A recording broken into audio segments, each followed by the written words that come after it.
Good morning छात्रों, मैं आपका व्यवसायिक शिक्षक दीपक सिंह।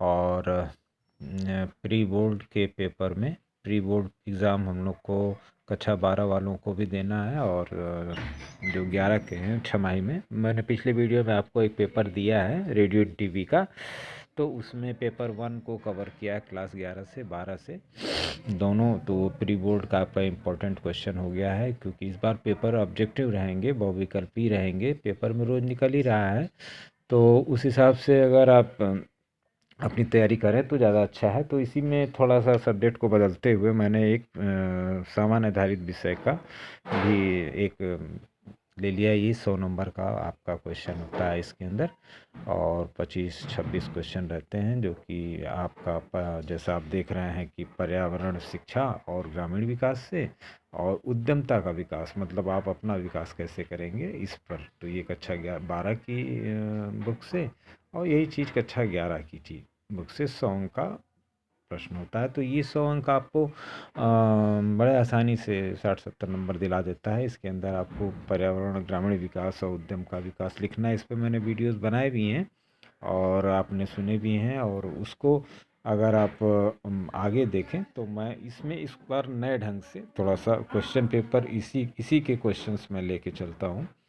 तो पर्यावरण का अर्थ तो आप लोग सभी लोग जानते हैं कि 5 शरीर तत्वों से आपका शरीर बना है। पृथ्वी, जल, अग्नि, वायु, वनस्पति, जीव जंतु, ये सब हैं। यही सब तो बेसिकली हमारी पर्यावरण। अगर आपसे एक लाइन पूछ दे तो आपके चारों तरफ की जो चीज़ें आप पाई जा रही हैं, चाहे वो पेड़, पहाड़, पर्वत जो भी है, वो आपका पर्यावरण है। उसी में माइक्रो पर्यावरण कह लीजिए कि बहुत छोटा पर्यावरण क्या है, तो आपका स्कूल है। तो स्कूल भी आपका एक छोटा सा पर्यावरण है, शिक्षा है, मास्टर एंड टीचर है, बस।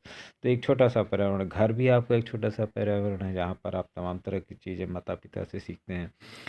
तो इसी तरह पर्यावरण को आप ऐसे भी परिभाषित करेंगे तो कोई गलत नहीं है। और इसकी आवश्यकता, महत्व को देखते हुए अगर हम चलें तो आइए देखते हैं कि इस पर छोटे क्वेश्चन 1 नंबर की। ये मैं अभी एक पेज से ले रहा हूँ आपका। तो इसमें आप ज़्यादा ना कंफ्यूज हो, आप सिर्फ पेज को आप ले सकते हैं, आप स्क्रीनशॉट भी ले लें, कोई दिक्कत नहीं। और बात को भी मेरी सुनते जाएं कि पर्यावरण जो है आपका यही है। इसके क्षेत्र भी अगर आप देखेंगे, तो इसके क्षेत्र भी अगर आप देखें तो जो है आपका एयर मोड करते हैं, तो इसके क्षेत्र भी अगर आप देखें तो स्थल मंडल, वायु और जल, जैव मंडल। मतलब जैव मंडल जो समुद्र के अंदर होता है, ये पर्यावरण के क्षेत्र है। मतलब स्थल, स्थान, वायु, जल और जो समुद्र के अंदर जीव हैं, उसी को इकोलॉजी कहते हैं। इकोलॉजी का मतलब होता है आपका, ये जीके का भी क्वेश्चन है कि जीवों का विज्ञान। तो इसकी पर्यावरण की आवश्यकता भी आपको बहुत ज़्यादा है। और क्योंकि स्वच्छ पेयजल, शुद्ध वायु, पौष्टिक भोजन, ये सब चीज़ें आपको चाहिए, आपको भी, साथ साथ पशु पक्षियों को भी चाहिए।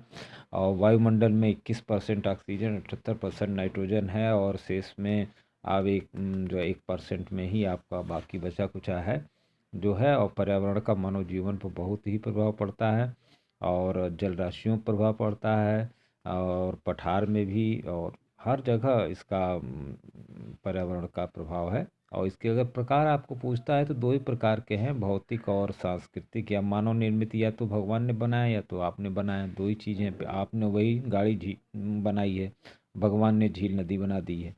तो ये चीज़ें हैं, और इसी पर आपके क्वेश्चंस हैं कि पर्यावरण शिक्षा से क्या तात्पर्य है। तो संपूर्ण पर्यावरण शिक्षा आपको पढ़ाती है। पारिस्थितिकी, देखिए वही इकोलॉजी। इकोलॉजी क्या है, तो ये जीव में अध्ययन का है, काम है। पर्यावरण से आप क्या समझते हैं, इस पेज में आप आराम से 4 क्वेश्चन पा जाएंगे। इसमें बड़ा बड़ा इंपॉर्टेंट क्वेश्चन, पर्यावरण शिक्षा क्या है और इसका महत्व क्या है। एक महत्व, एक छात्र ने मुझसे पूछा था कि सर इलेक्ट्रॉनिक्स का महत्व क्या है। तो इलेक्ट्रॉनिक्स का महत्व मैं उन कमेंट का जवाब बहुत आसानी से देना चाहूँगा कि इलेक्ट्रॉनिक्स का महत्व देखो, जीवन में अभी वर्तमान में देख लो तो मुख्य रूप से अगर वर्गीकरण करो तो मनोरंजन के क्षेत्र में, आप एंटरटेनमेंट में जो मैं आप यूट्यूब वगैरह है, ये आपका इलेक्ट्रॉनिक्स की देन है। उद्योग में भी जितना भी DCS computer thermal power plant चलाया जा रहा है, या जहाँ भी जाओ तो वहाँ इलेक्ट्रॉनिक्स है, आपके हाथ में भी इलेक्ट्रॉनिक्स है, जिससे आप। और मेडिकल में अगर चले जाओ, एजुकेशन मेडिकल में, तो पूरा का पूरा इलेक्ट्रॉनिक्स का ही प्रयोग हो रहा है। तो इलेक्ट्रॉनिक्स के महत्व को अगर हम कहें तो इधर 10-20 साल बाद जो है देखने को मिला है। नहीं तो पहले जब 92 में मैंने खुद इंजीनियरिंग की थी, तो उस समय उतना रेडियो टीवी था। लेकिन आज की डेट में तो हाथ में मोबाइल ही आपका इलेक्ट्रॉनिक्स है बेटा। तो इसके महत्व को आप खुद ही समझ सकते हैं। ज़्यादा मैं क्या समझाऊँ इलेक्ट्रॉनिक्स के महत्व को आपको। तो आगे बढ़ते हैं अपने पर्यावरण शिक्षा पर छात्रों को लेके। तो पर्यावरण शिक्षा का आप यहाँ पर स्क्रीनशॉट बड़े आराम से ले सकते हैं। और मैंने इस तरह से बताने का आपको कोशिश किया है कि आप इसमें रोक के आराम से उसको पढ़ सकें। पर्यावरण और पारिस्थितिकी में क्या अंतर है, तो कोई ख़ास अंतर नहीं है। पर्यावरण के अंदर ही पारिस्थितिकी आती है, क्योंकि पर्यावरण में भी जीवों का अध्ययन किया जाता है और पारिस्थितिकी में भी जीवों का अध्ययन किया जाता है। तो ये एक तरह से एक ही चीज़ है। और इसका महत्व तो आप खुद भी समझा सकते हैं, अपने मन से ही बता सकते हैं कि स्वच्छ पेय और पौष्टिक भोजन ये सब मिलना चाहिए। पर्यावरण शिक्षा का यही महत्व है, तभी ना आप खाए पिएंगे बढ़िया धान गेहूँ चावल। तो ठीक है, हमारी समझ से आपका हो गया होगा। दूसरे पेज में बिना कुछ आपको वो किए हुए आप दूसरा पेज पर भी आप आ जाएंगे तो आपको वही मिलेगा। भौतिक और सांस्कृतिक पर्यावरण वही आपका एक पर बनाया हुआ और एक भगवान का। और इस पर छोटे सवाल बड़े सवाल में यही जो 4 नंबर का मैंने पहले बताया, 1 नंबर 2 नंबर, 2 नंबर में आपको 5 लाइन और 1 नंबर में टिक मार्क या एक शब्द। और अगर 4 नंबर का सवाल दिखाई देता है तो 10 लाइन लिखिए। 8 नंबर का दिखता है तो आराम से 3 पेज में उत्तर दीजिए। इस क्वेश्चन में अभी तक ऐसा ही हुआ है। और आगे जैसा नंबर दिया रहेगा आप उतना ही लिखने की कोशिश करिएगा, और जितना पूछा गया है उतना ही बताइएगा। ज़्यादा डिटेल करने के लिए नहीं है। छात्रों को पर्यावरण शिक्षा क्यों ज़रूरी है, ये आपसे अक्सर पूछ देता है। किताबी ना रहें, ताकि नदियों नहरों तालाबों का अवलोकन आपको करना चाहिए, देखना चाहिए, शिक्षक को भी दिखाना चाहिए, और प्रदूषण को भी समझाना चाहिए और क्लास में। तो मैं आपको ज़्यादा लंबा ना लेते हुए इस पेपर को यही ख़त्म करता हूँ। इसी तरह से धीरे धीरे हम लोग दिसंबर में प्री बोर्ड समान आधारित विषय कंटेंट अपना 1 2 3 4 करके बना लेंगे। और ये 11 के लिए भी हो जाएगा हमेशा के लिए, और 12 के लिए भी। तो फिर दोबारा कंटेंट जो नया सब्जेक्ट आएगा, नई शिक्षा नीति के अंतर्गत, तो उसमें देखा जाएगा, तो उसको बनाया जाएगा।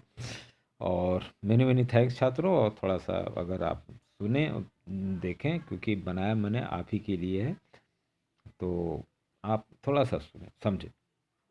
Many many thanks. पर्यावरण बहुत ही इंपॉर्टेंट चीज़ है, इस पर पूरा इसमें वर्ल्ड काम कर रहा है। तो आप भी इस चीज़ को जाने समझें ये क्या है कैसे है। और